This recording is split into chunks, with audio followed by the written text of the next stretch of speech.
It's okay to look at a thing like a nation state that's doing a bad thing. You can look at something that is bad, but say, wow, they really pulled that off. No one's glorifying why they're doing XYZ. Like, we're Americans. We don't want anyone but America to win. But like, oh, wow, you pulled that off. That was clever. Or that was really smart that you did that, or whatever. You got to give credit where credit is due. Otherwise, you make caricatures of historical figures and people. I guess back in a little bit through the 20s when he's in jail. I think that's when he's introduced to the Protocols of the Elders of Zion, which I don't know if you know what that is. I don't. Oh, really? Okay, so okay. We're gonna nerd out for a minute. Okay.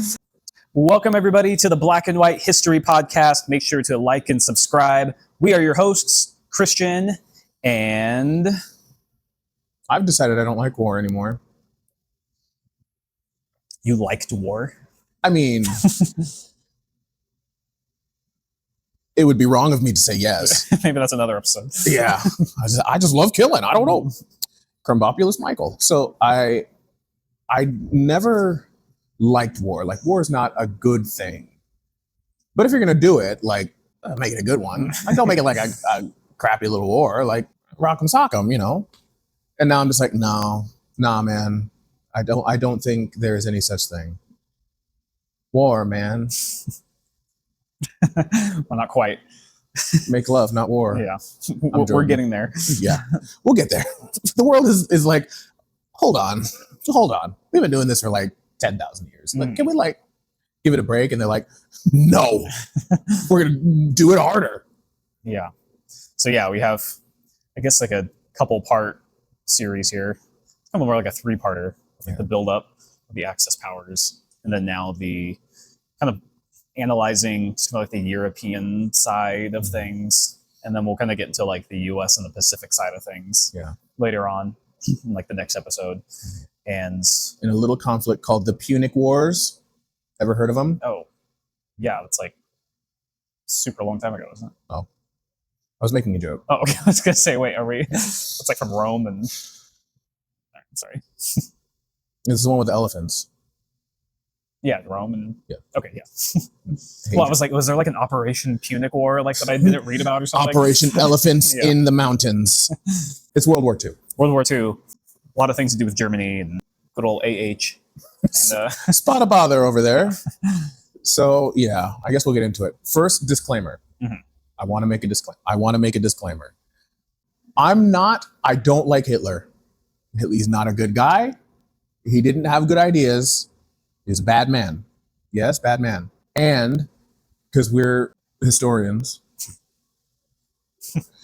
it's okay to look at a thing that, especially in military history, it's okay to look at a thing that a country that is like a nation state that's doing a bad thing, like looking at it like morally, that's not good to do that. You can look at something that is bad, but say, wow, they really pulled that off. No one's glorifying why they're doing XYZ. Like, we're Americans. We don't want anyone but America to win. But like, oh, wow, you pulled that off. That was clever. Or that was really smart that you did that, or whatever.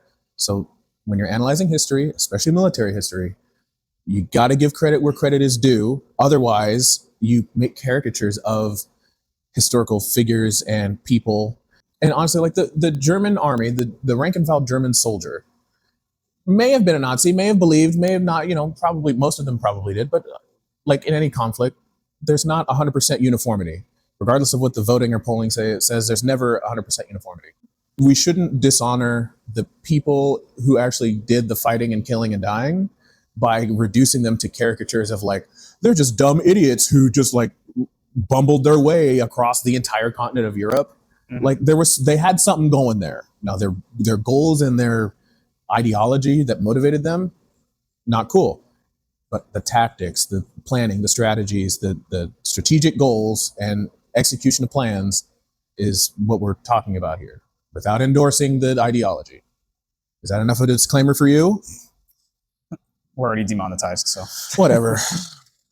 Just to kind of piggyback on that a little bit. I guess. Yeah. There's, because you're probably gonna need all the support you can get. Yeah. It's easy. Yeah, I guess it's easy to kind of just zoom in on the bad side and be like, oh, they're just so bad at it, not considering maybe like what led up to it. Yeah. So obviously, which I don't know when it became like okay to say, but the Treaty of Versailles being like one of the biggest mistakes in world history.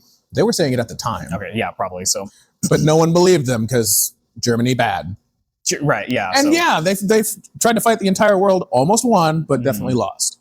So yeah, so having that and all the reparations just weighing on top of Germany and them not being able to have an army and not being able to an air force, and their army was reduced and they're already super impoverished, and just piling everything on top of them. It's kind of like, yeah, you back a wild animal into a corner, it's going to lash out. Yeah, you beat a dog and then you put it in a tiny cage, and then you take what little it had left and you take and humiliate. Like, this is the thing. If you're going to have a fight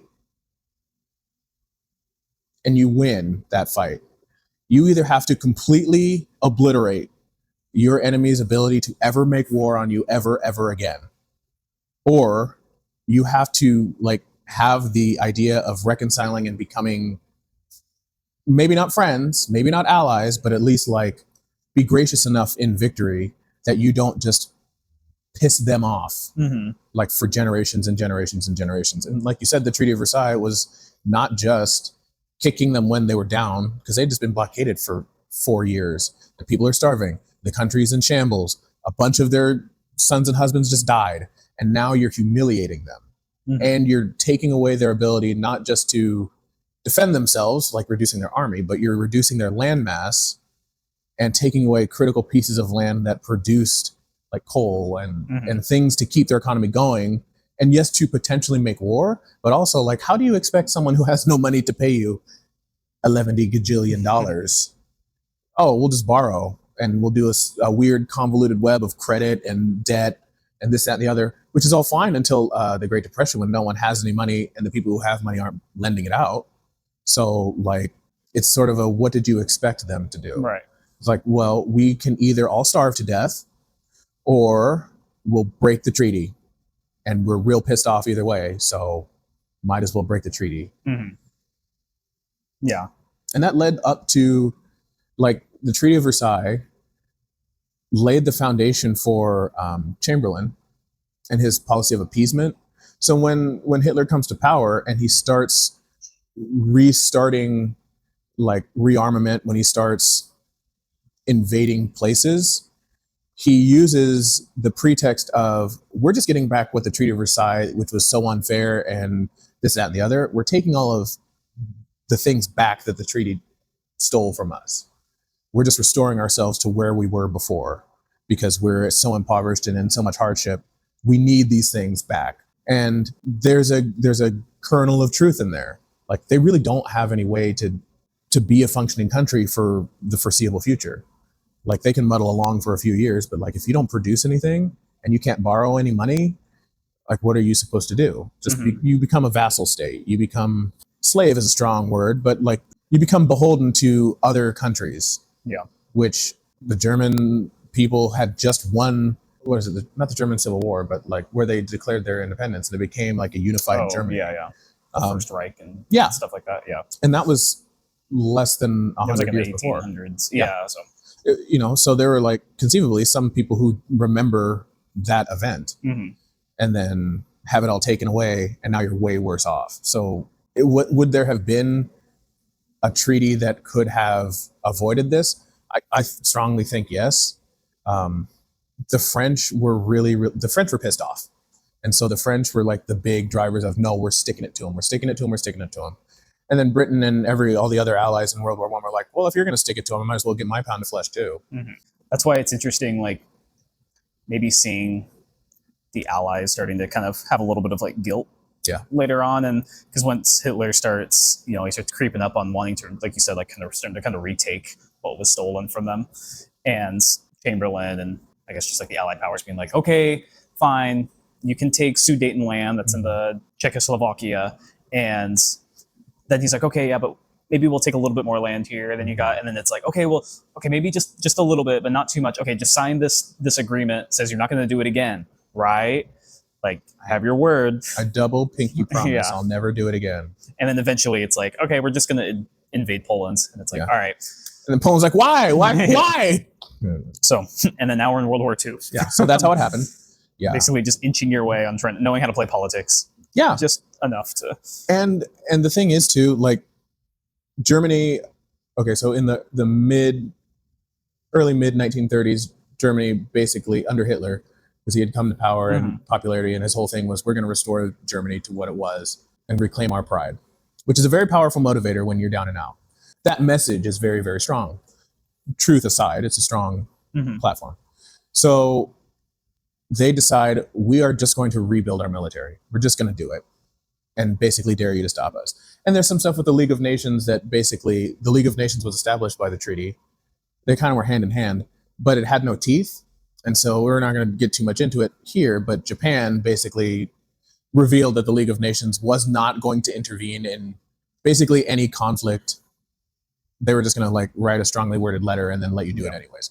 So Hitler sees that and he says, all right, well, we're just going to do it. People are tired of war. People are still in the Great Depression or just starting to come out of the Great Depression, but you're still in a strong recession. Things are better, but still not good. So no one really has a war mindset except for Germany. And so they use that to their advantage. So they rebuild their military, rebuild it. Everything's going into that, which there are, you had mentioned, there is some clever like accounting and banking and finance to get the actual, like, where do you don't produce anything. Yeah. How do you have any money to buy steel or coal or oil? Oh, I don't know. We just company and, they borrowed from this and this equity, blah, blah, blah, business, but they make it work through a shell game. And that leads up to basically 1938, 1939. And this is where Hitler's actually going to start taking territory back. And like I said earlier, he's using the reunification of Germany, like the consolidation of what was taken in Versailles, as pretext. And he sets his sights on Austria. Now, Austria is like Germany Junior. They're like Germans with funny accents, apparently. I don't know a good like American analog. It's like American Canada, basically. Sure. Like it's a little brother with like the hat with the little propeller on it. Yeah, yeah. Like we're from the same family, but you're like, here. All right. Yeah. So you can play with us. I want to play too. Yeah. All right. So Hitler, with his military, goes basically to Austria, to the I think it's the king. There's a king in Austria, and essentially says, "Hey, look, everyone there is ethnically German. Basically, if you want to fight us, you're gonna lose." And the people are like not super opposed to this. I mean, there's some dissension, but like, look, we held a vote, and every like 95% of people wanted it. Like, take that for what you will. But he basically makes a case like this is gonna happen one way or another. You might as well not fight it, and they don't. And there's a theme of this in the late 30s, early 40s, of Hitler just coming up to someone's door, knocking on it, and being like, "Do you really want to fight us?" And most people being like, "It's not worth getting a bunch of our people killed. You just have way more stuff and more people than we do. Like, this is not a fight we can win." And not every country's like that. Norway's not like that.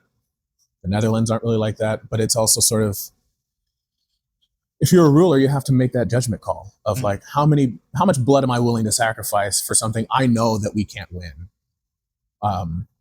Think what you will, but my mind goes to Russia, Ukraine. Like, Russia is a nuclear armed country. Ukraine, with all the backing in the world, is still very small relative to that. What is your end game? Like, are you going to take over what is your end goal, and how much money, how much blood and treasure are you willing to expend trying to do that? And at what point do you just say, the math doesn't math on this?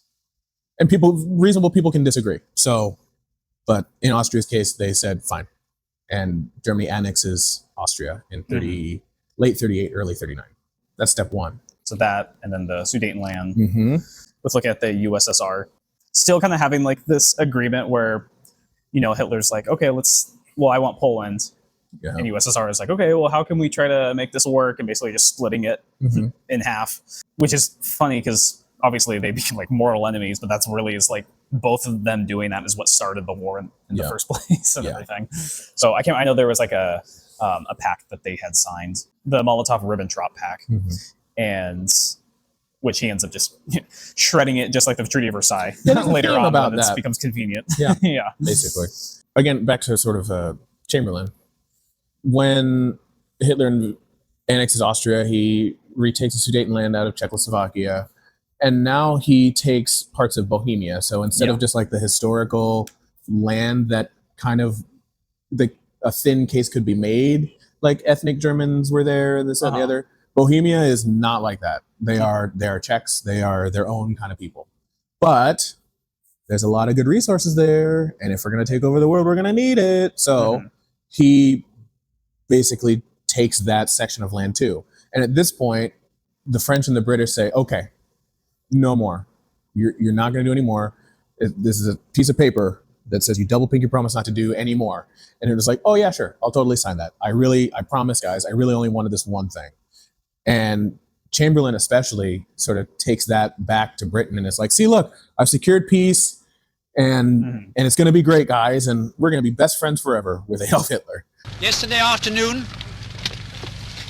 I had a long talk with Herr Hitler, that each of us fully understands what is in the mind of the other. For 5 seconds. For like 18 minutes. I think Hitler's invading Poland. He's doing what now? We're going to give Jerry what for? Yeah.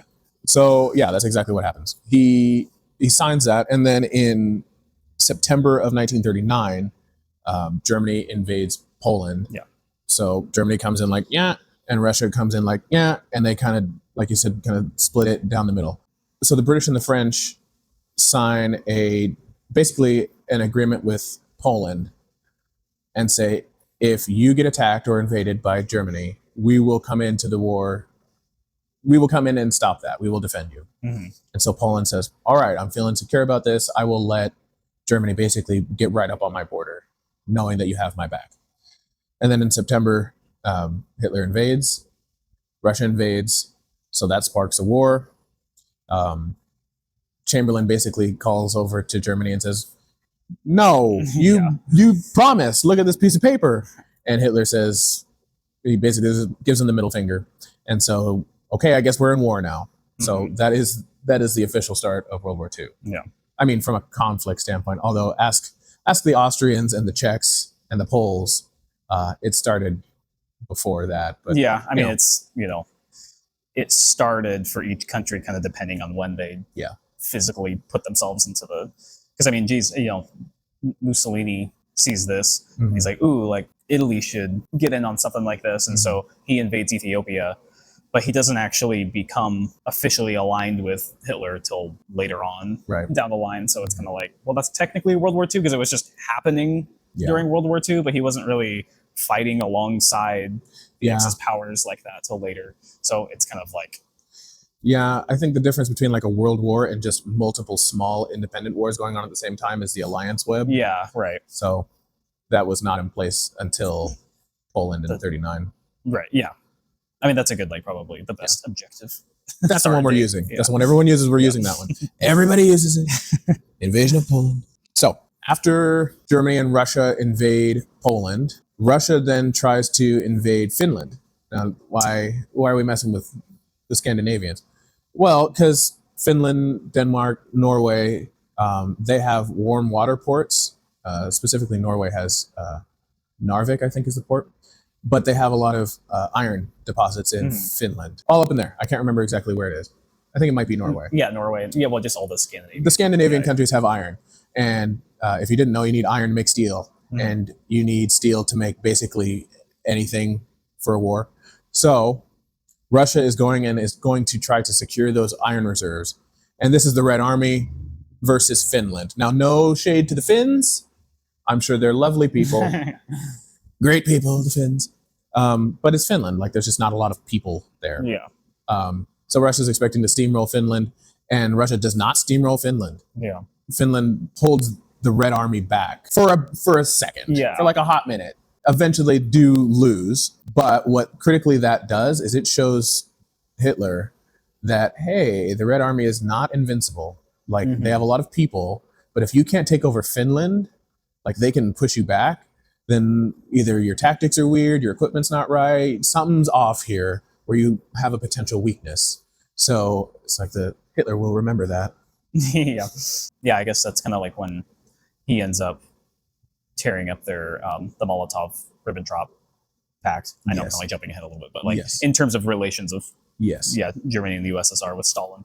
Because I mean, obviously the whole thing was just a ploy anyway. It wasn't like they got along great and then some fight happened and then Yeah. it was No, Hitler hated communists. yeah, right. He hated communists. He hated the Bolsheviks, and even like using that to justify just like the widespread anti-Semitism with communism being from the Jews and the Bolsheviks are from the Jews and from because they have like two Jewish leaders guys Look, it's who that are guy. ethnically Jewish who like Leon Trotsky, who was like very open at being like me being born Jewish was just an accident. Like it doesn't even matter. Like No.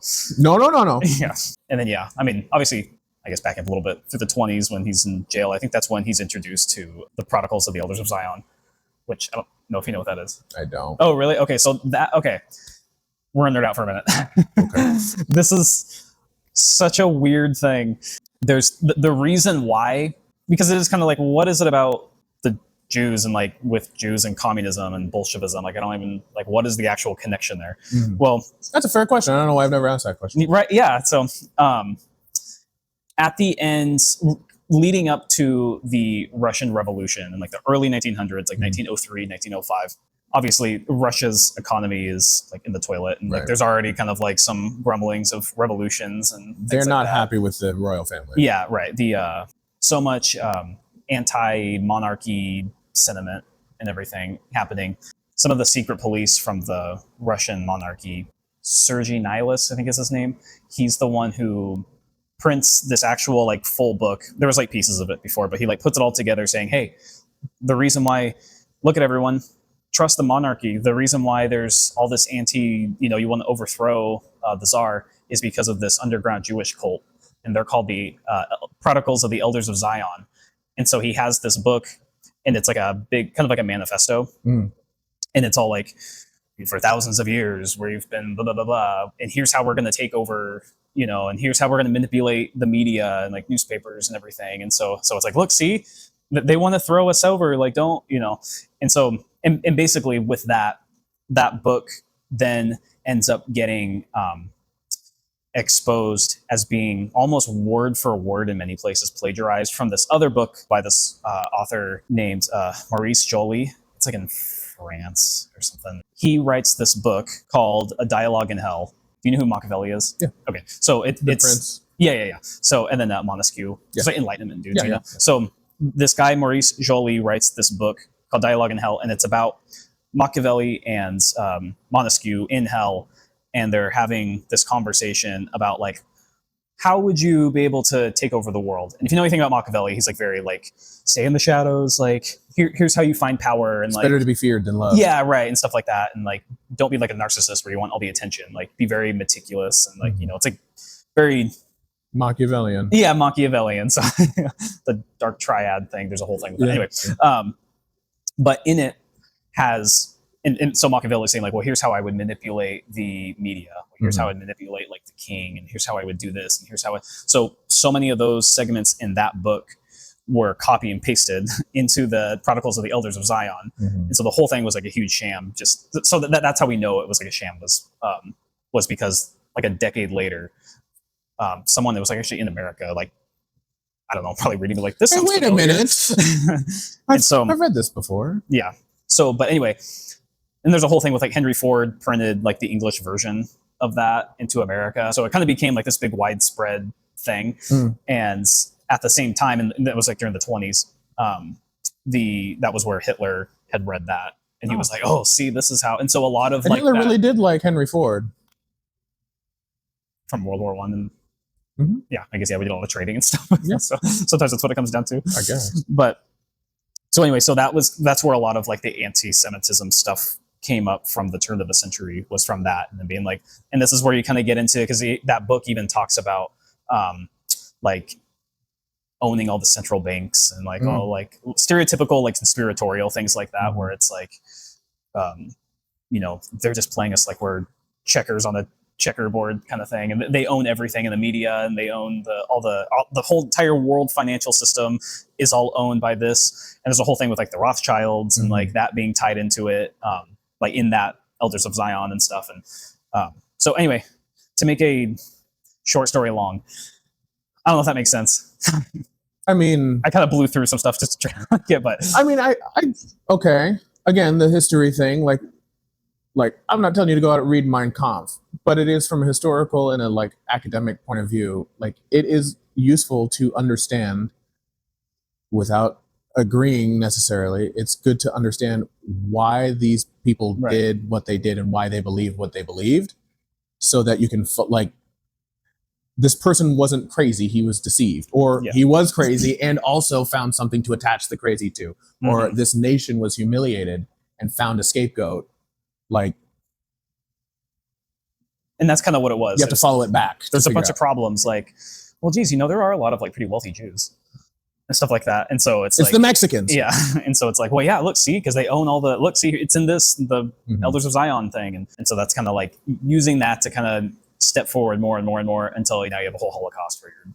And like if your belly's full and the house is warm in the winter and you're not worried about where your next meal is going to come from, Yeah. you have the bandwidth to be like, so where did that come from? And who said that? And why did you, is that true? And this, that, and the other. But when things are desperate, it's like, I'm going to help you.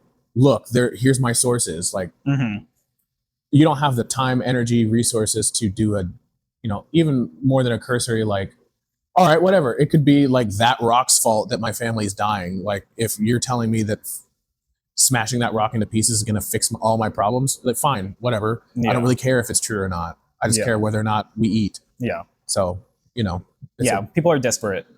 They'll do crazy, weird things. They will do what it takes to try to regain any sort of control.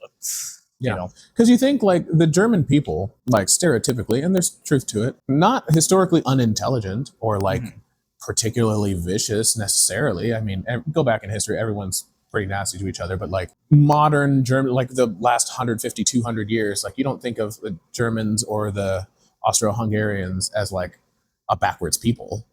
Right. So like able to field a modern military and tactics and forethought and this, that, and the other, like very sophisticated systems. And then they just go absolutely out of left field. Like something happened. Yeah. It's a Treaty of Versailles, man. Yeah. And so like with the USSR, and I haven't actually mentioned this yet, but think with how the monarchy is trying to hedge off communist uprisings, is there's a lot of like pro-communist ideas and sentiment and plans and stuff in the Elders of Zion. And so that's why it's easy for all these Germans to be like, oh yeah, all these Jews here, they're actually secretly communists and they're coming from Russia and everything, and look what they did there, because it says it right here that they've already planned this whole thing. And so that's why it's, and then you have someone like Leon Trotsky, who's one of the founders of Bolshevism, who just happens to be Jewish. And it's like, look, see, we told you that they're, Look, man, I did a lot of bad stuff. I mean, ask me why there's no farmers in Russia anymore, but like my ethnicity is just a cosmic accident. Right. Really. Yeah. So unrelated. So the Germans do take Finland, Denmark, Norway. Denmark is similar to Austria, and how it happens is like, you're Denmark and we're Germany. Like, this isn't going to end well. And the Danish king's like, well, you know what? You got me. I'm not going to sacrifice a bunch of my people for nothing. So he gives up. And it's not like, again, nothing against the Danes. Lovely country. Beautiful people, I'm sure. Not a lot of them. Not known for like massive modern military. So they go through and they get to Norway. And so they secure their iron reserves. In the meanwhile, well, as this is happening, Britain and France this is just a repeat of World War I. And so what this does is this basically tells the French and the British, they're going to come through Belgium, they're going to invade Belgium next, and then they're going to invade France. And then they're going to try to cross the English Channel and get to Great Britain. The French start reinforcing. They heavily, heavily fortify their border with Belgium. And except for this little part called the Ardennes Forest. And just like in World War I, they look at that thing, and the Ardennes it's a beautiful forest, but it's like very, very difficult to get through. Like you can't march a whole army just straight through it. Like there's mountain roads and it's twists and turns, and like logistically is a nightmare to get through. If you have a big hundreds of thousands, millions of troops and equipment and supplies, like they're gonna have to single file through, which makes them a very juicy target. So in hindsight, incorrectly, but practically speaking at the time, like you would be it would be foolish to try to march an invading army through the Ardennes. So they don't properly fortify it or defend it really. They're really focusing on, they're coming through Belgium. We're going to do a whole Western front, sort of run up the side, and we'll essentially do like trench warfare again. Well, yeah, and at this point too, Chamberlain's gone. Yes. So Winston Churchill takes over as the Prime Minister of Britain. And so I think he had that idea of like, oh, we're just going to repeat the Western Front. We're going to dig trenches in, and it'll just be try to end the day with a few yards. Yeah. Yeah. It'll be a stalemate, basically. We're not going to lose much. We're not going to gain much, but Hitler won't advance. But again, and this is one of the things. So the Germans actually do invade through the Ardennes forest. And it takes a massive amount of pre-planning and coordination to like, they had timing schedules of like, okay, this unit's going to go through this point at this time so that there's not traffic jams, so that everyone can move through expeditiously. But it has to be very, very quick, because if they catch wind, if the French and the British catch wind, they're going to bomb us straight to hell. So this is where the Blitzkrieg, or Lightning War, this is where that happens, because we have to move everyone through this gap right now before they can consolidate their forces. And by the time they have figured out what we're doing, we've already gotten enough people through to go all the way around and flank them and cut off the reinforcements. Which, again, like I said at the beginning, not condoning, but very, very clever. Risky, extremely risky. If a farm boy in the French countryside sees a bunch of German tanks and tells Papa, and he calls someone, like, this whole thing is off. But they do manage to pull it off. And so they march, and some of them march, most of them roll in vehicles through the Ardennes forest into France, and it catches the British and French soldiers so off guard, they have to try to retreat all the way back to avoid getting completely cut off. And they are completely cut off from the rest of their allies, and they get stuck at Dunkirk. Yeah. You would think that the German war machine would just continue steamrolling through Dunkirk. Like, they're literally trapped. Yeah, why did they stop at that point? So the best I could figure is that the Germans were concerned that the softer soil around like the beaches and the, as you get closer to water, the soil gets more liquidy. And they were concerned that they would bog down their tanks and heavy vehicles. So they wanted to not just rush in it and then get them stuck and then create a bottleneck. Okay. So that's why they held off far enough back. Which, after a ballsy but very, very smart tactical advance through the Ardennes, horrendous tactical blunder. You can win the war right there. Right, yeah. You can win the war right there. I don't know where the Luftwaffe was. I think probably weather. Or they were probably trying to save for the invasion of Britain. I can imagine. I don't know. But yeah, major blunder from the Germans to not just finish off. Just like the entire British army is on that beach, is in Dunkirk. Now the British Navy, the sun never sets on the British Empire, and they rule the waves, rule Britannia, they rule the waves. The British Navy is nowhere to be found to evacuate their entire army off of this Dunkirk beach. So they have to call civilians in like fishing boats and freighters, not warships. They don't have guns. Hey guys, remember the lads? We need you to pick them up. And the Germans are right over yonder. So if you could just do that real quick for us, we would appreciate it. Don't ask where the Navy is. Okay, thanks, bye. And to the credit of the British public, they just go and do it. And they get pretty much everyone, actually. Not just pretty much. They do get everyone off the beach at Dunkirk and back to Great Britain. Yeah, well, I guess at that same time, maybe they thought, because I know France surrenders pretty soon after that. Oh, it's like 6 weeks. Yeah, once the British leave, they're like, sorry, France, you're on your own. But the Germans have already blitzkrieged their way in and around and through. And yeah, like you said, the French surrender, I think it's like 4 to 6 weeks. Yeah. It's not a long time. In Which war is crazy terms, because nothing. France's army was actually bigger than Germany's at that point. So it's even more humiliating for them to... Yeah. That's why all the, the meme about the French surrendering, it's like, what did you expect them to do? They got outclassed in that one. And also, that's all you got? That's it? All you got is nothing. Yeah. I mean, not nothing, but like as close to nothing as you can get. That's 1940. That's what the Well, then, spring yeah, of they 1940. basically have control of France up until D-Day. Yes. At that point, D-Day is what liberates that, which is still another 4 years away. Yes. So France is under occupation for 4 years. Yeah.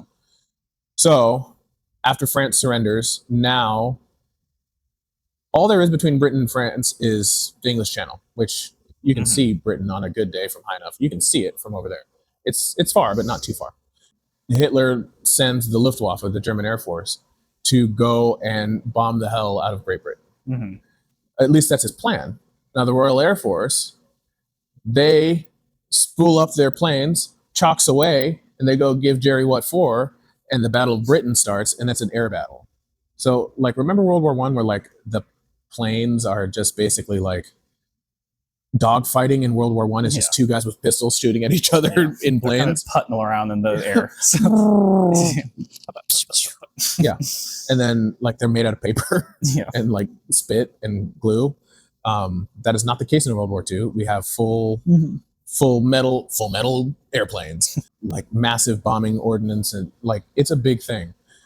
Air defense, flat cannons that shoot shells into the sky and then they explode to suck in metal into the engines and destroy the planes that way. I mean, you can hit the plane for sure, but like it's trying to hit a slightly bigger bullet 20,000 feet in the sky with a much smaller bullet. Like it's better to just throw a cloud of like shrapnel into the air and then have the engine suck it in and blow it up that way.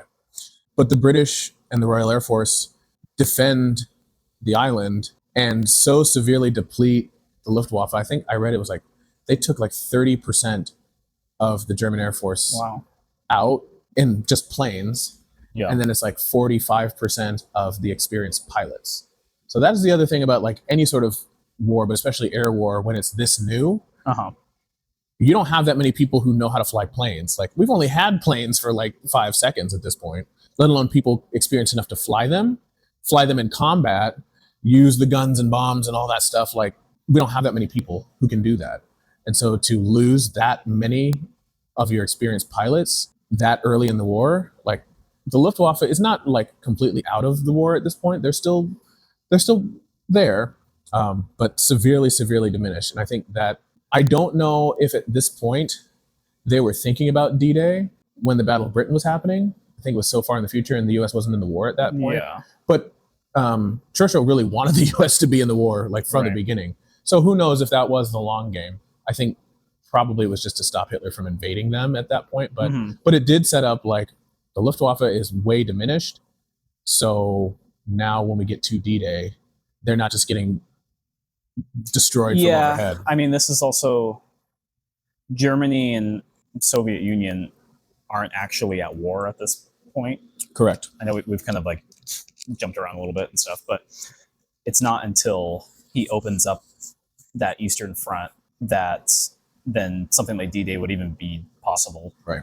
Because now you have Germany is now fighting not only that, but then, I mean, so we have Italy that joins the Axis powers with Germany and then obviously Japan and stuff. But then because Italy starts, we're kind of glossing over because there's not really a whole lot to, because Mussolini kind of just like...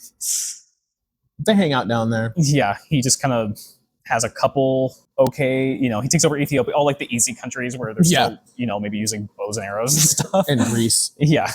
And then starts losing pretty bad. And so then then you have Germany having to constantly rescue Italy out on top of having a two-front war. Yeah. And so then that kind of makes something like D-Day where you do like a whole surprise invasion that would obviously the odds of success on that would be so much smaller. If it was just Germany, just solely focused on Britain, and I don't think there would be any way. Already having France, So the Battle of Britain is happening. Germany loses the Battle of Britain, and that basically stops Western expansion for the rest of the war. Like he's stuck there in France. So then he turns all of his attention, all of a sudden, to Russia and Operation Barbarossa. Where Germany is doing a sneak invasion of their, at this time, ally, Russia. And it works really, really well for a while. Like the Germans are able to penetrate really, really deep into Russia. And Hitler's whole plan for this is, okay, we need to blitzkrieg our way all the way to Moscow. and he's so confident because he did it with basically the entirety of Europe that we can do the same thing, and we'll be home before the first frost. Yeah. Because if history has taught us anything, you don't invade Russia in the winter. Yeah. He does this in June. Yes. 1941. So So early summer. yeah. Plenty of time for sure. Until you actually like look at Russia, and it's just like a massive place. Yeah. So just getting from place to place, getting your supplies Mhm. to you, the further in you go into enemy territory, the further all your supplies have to go to get there, the further all your air support and bombers have to go to get to you, the more fuel that you're taking to get that far in. So if you're going to do it, you better win, and you better win quick. So that was the thing, is like he really wanted to beat the Soviet Union just early. Yes. Thinking like, okay, we'll just do Operation Barbarossa, take out the Soviets. We'll they're knock done, that out. Bam. Then we'll just focus again on Britain and see how we can get the U.S. involved in this, so Yeah. we can take them. So and then just see what we can do for Italy. And I guess. Because obviously at this point now, I guess it's like even Africa is now involved in North being Africa, invaded, and Egypt, everything. and all that stuff. And even Australia Yep. is now, so Oh, it really no. is a full world war. Adolf Hitler. Yeah. He's trying to invade us. No. Steve Irwin. Yeah, it's Australian. Crikey. It's Hitler. Turn that into a sticker. Anyways, so Barbarossa goes swimmingly until they hit Moscow. Yeah. And the Russians say, no more. And they hold Moscow. And they are able to stop the advance of the Germans until winter starts to set in. Mm-hmm. And that's when things start going really, really, really bad for so bad that the oil and fuel and fluids in your vehicle starts like getting too thick to actually run in the vehicles. All the mud and stuff that happened in the fall is now frozen, and you're so far into Russia with very little ability for like mobility with your vehicles. You can't get adequately supplied. They didn't even have like winter clothes. No, yeah. They were expecting to be done well before this, and they were not. Yeah, it was so cold. And Hitler was like, no, keep pressing forward. And because what they wanted to do is they wanted to like say, hey, let's just hold off until spring, and then we'll continue. And he's like, no, don't retreat. Yeah. Just keep going. And so, so obviously Moscow, but he also wanted to. So he splits his army into three groups to go after Leningrad, Moscow, and then the Caucasus or in Ukraine and stuff. So you have like north, middle, then south, or center was the second one. And yeah, I mean, at this point, Stalin has their population alone is about twice the size as Germany's. Yeah. And their army is about twice the size. And so it's like tens of millions. It was like 30 million or something versus I think Germany had like 18 million. Something like that. Yeah. So that on top of being split into three smaller groups, and Moscow is still the one you're trying to go to the most anyway. That's just basically what ends up making Hitler lose the war. Yes. It pretty much goes downhill from here on out. Yeah. So the attack on Moscow is halted, and then the Russians call in some soldiers that were stationed up in Siberia near the Arctic Circle who are specifically trained for like extreme cold weather fighting. They were kind of worried about Japan maybe trying to invade, but I guess they decided Hitler knocking on their front door was a more pressing threat. So they send those troops down, and once those troops are there, they are starting to push the Germans back. Yeah. And I mean, it's hard to describe like the whole Eastern Front of World War II. It's hard to describe like the scale of like destruction. We're talking like 1 million casualties in the Battle of Stalingrad. Yeah, so Stalingrad when he comes back. Yeah. Again, let's try again in the summer. Yeah. So and see. So let's just put our focus Stalingrad, he was gonna try to then just focus on the Caucasus, where the most of their oil was. Because at this point you're starting to run out of resources like really fast. But then it kind of turned more into the Battle of Stalingrad. A big part of it was because of just the ego trip Hitler can have. Stalin City. Right, yeah. And how much like a moral failure Joseph Stalin would feel if he allowed his own named city to get taken over. So it's an ego trip on both sides. Sure. But yeah, I think that's Stalingrad's like the deadliest battle in all of human history. I would believe so. Yeah. Yeah, it was around 2 million casualties with military and civilians. Over 1 million were Soviet casualties. Yeah, because that's right. Soviets actually had more casualties than Germany, Oh yeah, and they just still won because Yeah. there's just the numbers are just Russian battle doctrine is throw death and human suffering at the enemy until you just overwhelm them. Like essentially, they run out of bullets to kill you. yeah. Well, that and Stalin, he enacts what's called the hugging tactic, which is where you just try to get. So Germany's using tons of like heavy artillery and like air raid bombings and stuff like that. And so Stalin's idea is like, hey, since they're already just trying to blow us to smithereens, just get as close as possible to them. That way, when you're blown up, at least we can start picking off. They'll start picking off their own guys. Yeah, or they'll be more reluctant to call in artillery strikes on basically their own people. Yeah, and so that ends up being a big thing. And then there's Operation Uranus, which now say it right, Uranus. Operation Uranus. This whole flanking maneuver thing on top of like the hugging tactic on the 6th Army. Yes. Yeah. Soviets on the 6th Army. Yeah. The 6th Army is basically Hitler's most experienced, most like these are the best soldiers that are in the German army. And again, because Hitler refuses to surrender or retreat, even tactically, like, hey, sometimes it's not because we lost, it's because we need to like get coats. It's too cold outside. Mom says we need to put our gloves on because it's cold outside. And you just refuse and keep trying to do the snowball fight. Eventually you can't like close your hands to make a snowball. And then like your older brother just dumps a tub of snow on your head. And that's Operation Uranus. Essentially. So the 6th Army is now flanked and surrounded by the Red Army. And there's bitter fighting, but most of this is just essentially a siege. And so they are just waiting and like they have no supplies. They can't get new reinforcements in. They've limited artillery and air support. So eventually, I think it's like 600,000 in the 6th Army, some very, very high number. But of the best German troops, they all surrender. Yeah. And so once the 6th Army is eliminated, that's basically the death knell for Germany. Yeah. At that point, they just don't know it yet. So rewind the clock a little bit because that's like 42, 43. December 7th, 1941, Japan attacks Pearl Harbor. That happens. We'll discuss it. We'll get into that. Yeah. We'll get into next it. episode. But what that does is that makes the United States declare war on Japan, and then Germany declares war on the United States. So now America is in the war. And once America's in the war, things start really cooking. And so they start planning an invasion to liberate France, but it's actually a very complex and extremely secretive operation.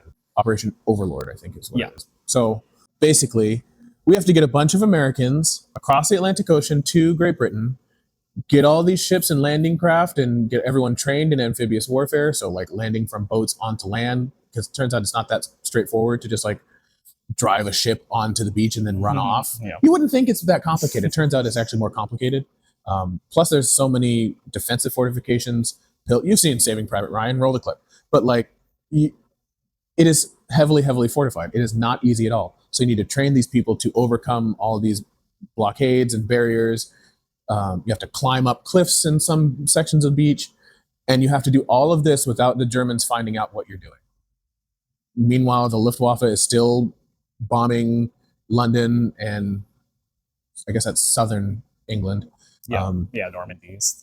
Yeah, well, and not only that, but trying to figure out the weather situation. So, through the English Channel and around the Normandy beach between Britain and France and everything is like one day it could be like a hurricane, the next day it could be like 70 degrees. Yeah. Things like that. It's like every day it's so unpredictable. So Dwight Eisenhower is the one who's in charge of fortify this whole thing. And so he gets appointed by, Churchill appoints this meteorologist, James Stagg, to figure out what day exactly they should land on. And there's a ton of other meteorologists who are like, no, it's this day. It's actually this day would be the best day and everything. And so they end up landing, but it's one of those things. It just seems like it shouldn't be that big of a deal. But it's one of those things since it's a surprise attack and Germany's already expecting something like this to happen, but they thought it would be up north. In Calais. Yeah, in the Calais. That it's like every day there's just like a huge risk that it's their cover's going to be blown. So if it's like, okay, what if it's going to be June 8th, then we might as well not even go because they're going to be able to figure it out probably in the next 6 hours. So maybe we should do June 6th, and so it's super stressful, intensive to try to figure out. And so these are tens of thousands of lives on the line, honestly. right. And if the weather's super bad, everyone's just going to drown, and it's not going to work. So like these boats, like the landing craft, are just basically bathtubs with motors on them, and a door. Like who puts a door in a boat and sails it across essentially the ocean in a hurricane? Like it's not going to be good. So yeah, that new movie, what's it called? Pressure. Oh, I almost said Downfall. That's a different World War II movie. Yeah. He's selecting the data that suits him and ignoring the rest, and we must face the facts. The facts! However frightening they may be. Why are all World War II movies like one word? Dunkirk, Valkyrie, Downfall, Pressure, Midway. Midway. I guess Saving Private Ryan's like the only one. Yeah. I can't think of any others. But Anyways, you can't forget about Pearl Harbor. Rafe, no, Rafe, no. I thought you were dead, so I slept with your best friend. That's okay, honey. You're the good guy. I can't read. I can see, though. Let me fly a plane. Come on, Rafe. You can fly this plane. Oh, real new chicken. Explode. Dead. That's what would happen. It's not, physics are a thing. Anyways. So they'd land on June 6th. Yes, D-Day. So D-Day. So the Americans, the British, and Canadians. the Canadians.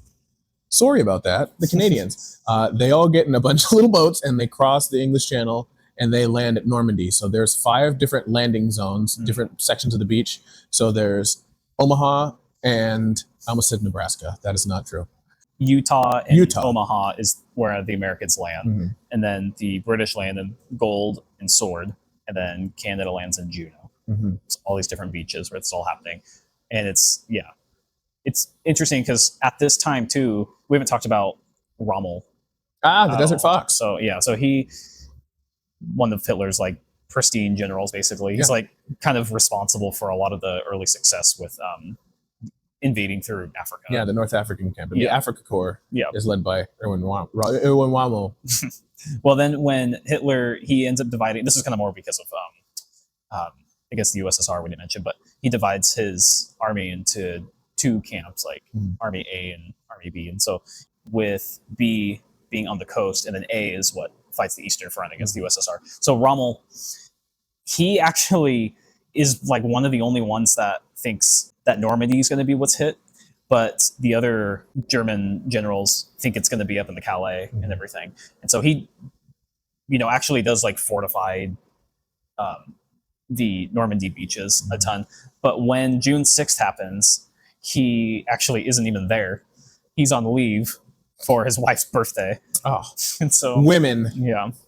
Erwin, it's my birthday week. You have to come home from war for my birthday week. Verdammt, woman. We've lost the war now. Right. So, which I don't know if it would have mattered. I mean, there was so much push and pull on like where they should put most of Germany's focus on either the Calais and him being like, no, it's got to be Normandy. And so, he was right. He was right. But didn't matter. Yeah. But he was right. Score 1 for Erwin. So D-Day happens on the 6th. So that's the big amphibious landing. Saving Private Ryan is Omaha Beach. But in the meantime, the night before and like early morning and the night before, they drop paratroopers. Oh, yeah. To basically secure roads, bridges, and cities behind the beach to prevent German reinforcements from coming in. Because now it's a race. Like, okay, the Germans see that the Americans are coming. We have to hold them off long enough until we can get reinforcements to stop them from getting like tanks and more soldiers onto the beach. I've never looked into why. I think it's just the paratroopers they just secured it really, really well. And it wasn't as fortified as it could be at Normandy. So yeah. So the plan, I mean, I think it was like 100 and some odd thousand soldiers landed. 56,000 or something like that. Yeah. And there were, I think, 11 or 12,000 casualties. Yeah. So, which 10% is a lot. And these are, again, highly trained people, like sappers, engineers, climbing, all this, that, and the other. Losing 10% is not great. Well, they were thinking it would be way more than that. Oh, yeah. So it was going to be like 50% or like. Yeah. This. Well, you're shooting down onto a beach into a bathtub with a boat. Like you saw it coming all the way over there, and you just have a machine gun that shoots 1 billion bullets a minute just right there. Like we know where you're landing. Like there's no possible way that this is going to work. And we just embodied a little bit of Russian. We just threw human death and suffering at this beach until we just squirted through. And then at that point, it's kind of over. Yeah. So yeah, that happens. And then in the coming months, they push all the way through liberating France.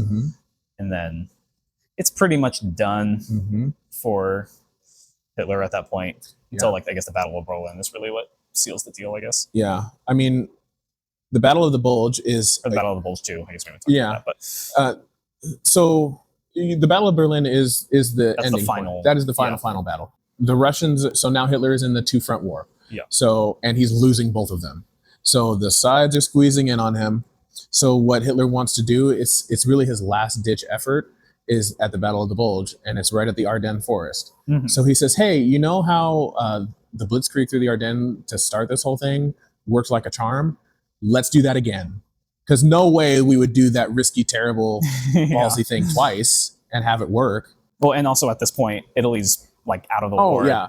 Germany's having to send German soldiers down because the Italian soldiers don't want to fight anymore. Yeah, right. And like Mussolini's been couped and is now hiding pretty much as a Nazi soldier working underneath Hitler. Yeah. And so, yeah, everything's closing in very quickly.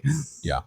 And we gloss over the Italian campaign. Like there was a lot of fighting there. We had to clear that out first. Like we took Sicily, but it's mountain fighting. It's hard. It's hard fighting for sure. So I don't want to gloss over it, but like to hit the big beats, like Italy loses that. But the Battle of the Bulge, Hitler tries to blitzkrieg through the Ardennes again and break the American lines. He doesn't break the American lines, but now there's a big, like, if this is the line, there's a big, like, bulge in the line. And if the Germans are able to break through, now they would be able to flank the Americans, and it would be a nightmare, basically. And it's in the dead of winter, and they're in a very heavily wooded forest. Winter just doesn't work out for him. Every time we mention something in winter. Especially for him. Every time we mention something with winter, it's like the next sentence is, so Hitler loses. Yeah. And it's because it's in winter. Well, winter sucks. Winter sucks. Everyone's cold, everyone's wet, it's dark. And it's not like they didn't have night vision in 1943. So like you fight for all of human history until like 50 years ago.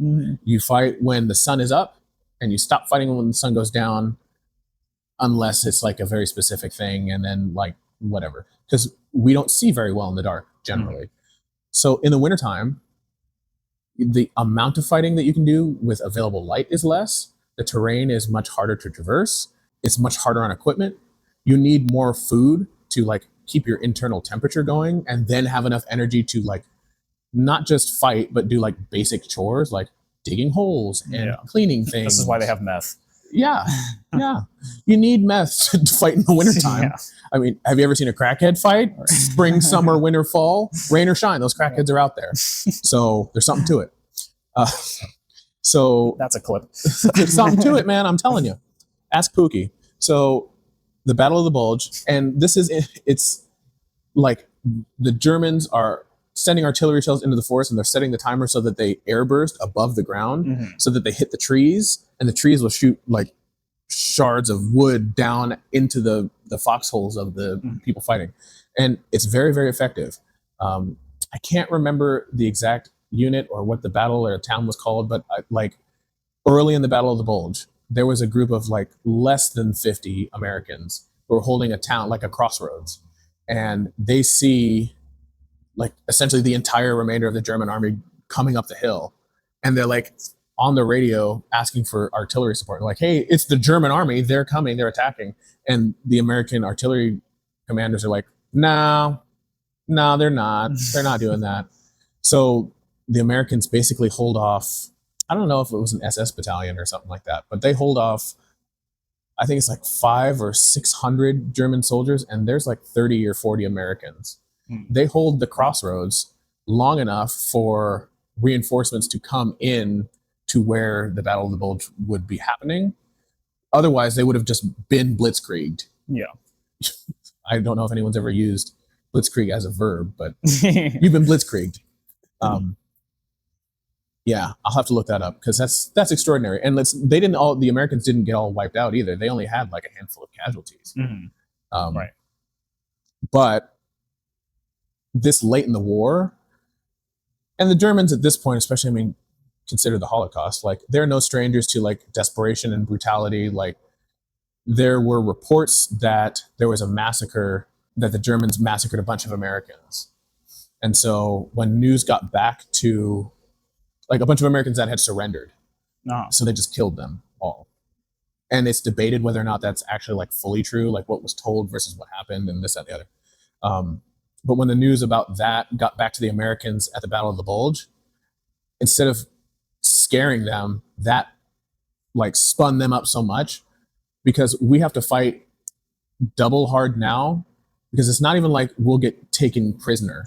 They're just going to kill us. Yeah. So we can't lose this. Like Germany's overzealousness, let's say, became their downfall again. Like Operation Barbarossa, pretty overzealous, pretty optimistic, like a little bit too much, came back to bite them. Battle of Britain, a little overzealous, came back to bite them. And now this Battle of the Bulge, they threw everything they had at them, and the American line didn't break. The weather started to clear so they could get more reinforcements, more supplies dropped on the American side, and so they just held there. And that is the last major offensive from Germany, is the Battle of the Bulge.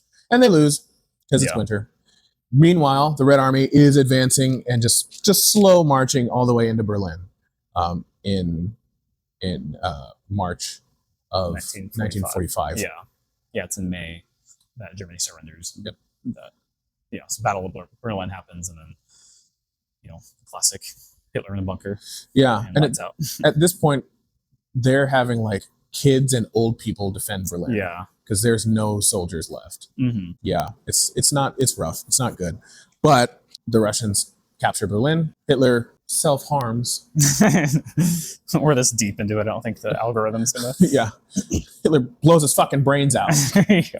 He sewer slides in the Führer bunker in, I think it's April 30th. And then a week later, the new German chancellor's like, we surrender. April 30th. Yeah. Yep. And then they surrender in May. Yep. And that's Germany.